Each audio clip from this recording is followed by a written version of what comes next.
मित्रांनो नमस्कार, सुप्रभात।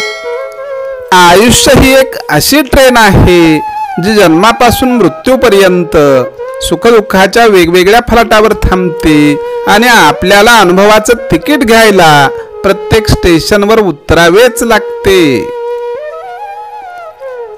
उद्दिष्टपूर्तीच्या यशापेक्षा त्यासाठी केलेल्या प्रयत्नात जास्त आनंद आहे। आयुष्यात प्रत्येक वेळी एकाच बाजूंनी विचार केला तर समोरच्याच्या चुकाच दिसणार। दोन्ही बाजूने विचार करून पहा, कधी गैरसमज होणार नाहीत।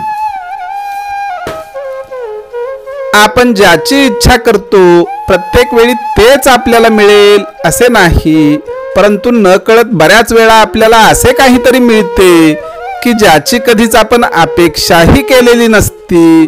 यालाच आपण केलेल्या चांगल्या कर्माबद्दल मिळालेले फळ व आशीर्वाद म्हणतो। आयुष्यातील आनंदी क्षणासाठी पैशाने कमवलेल्या वस्तूपेक्षा स्वभावाने कमवलेली माणसं जास्त सुख देतात। चप्पल चोरीला जाते म्हणून मंदिरात जाणे टाळायचे नसते आणि उत्तर भेटत नाही म्हणून संदेश पाठवणे सोडायचे नसते। नात्यांच्या बागेत एक नाते कडुलिंबाचे पण लावा, जे अनुभव कडवे देईल पण अडचणीत तेच उपयोगी येईल। नेहमी सरळ बोलावे, खरे बोलावे आणि तोंडावर स्पष्ट बोलावे। असे केल्यामुळे जे आपले आहेत ते समजून घेतात आणि जे कामापुरते आहेत ते निघून जातात। दुसऱ्याची बदनामी करून स्वतः हुशार, ज्ञानी, मोठा आहे हे दाखवण्यापेक्षा स्वतःचे मन, आत्मविश्वास तपासून पहावे। आठवण येणे आणि आठवण काढणे यात खूप फरक आहे। आपण आठवण त्यांचीच काढतो जे आपले आहेत आणि आठवण त्यांनाच येते जे तुम्हाला आपले समजतात। माणसाच्या मुखात गोडवा, मनात प्रेम, वागण्यात नम्रता आणि हृदयात गरिबीची जाण असली की बाकी चांगल्या गोष्टी आपोआप घडत जातात।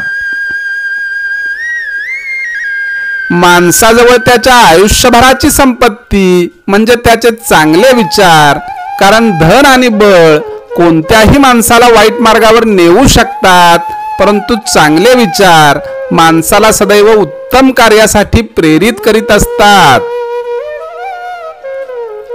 एक व्यक्ती म्हणून जगण्यापेक्षा एक व्यक्तिमत्व म्हणून जगा, कारण व्यक्ती कधी ना कधी संपते पण व्यक्तिमत्व मात्र सदैव जिवंत राहते।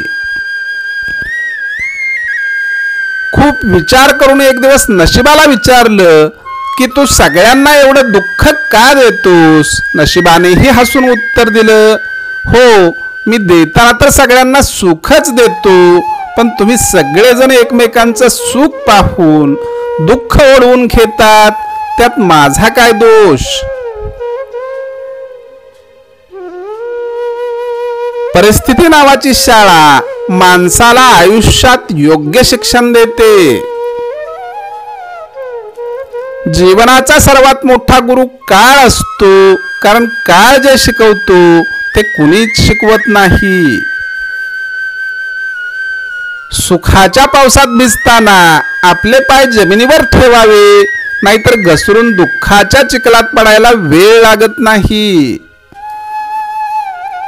जर आपल्याला हे सुंदर सुविचार आवडले असतील तर व्हिडिओला लाईक करा, व्हिडिओला आपल्या मित्रमंडळीमध्ये, आप्तेष्टांमध्ये शेअर करा, व्हिडिओला कमेंट करा आणि रोज असे नवनवीन सुविचार ऐकण्यासाठी आमच्या चॅनलला सबस्क्राईब करा।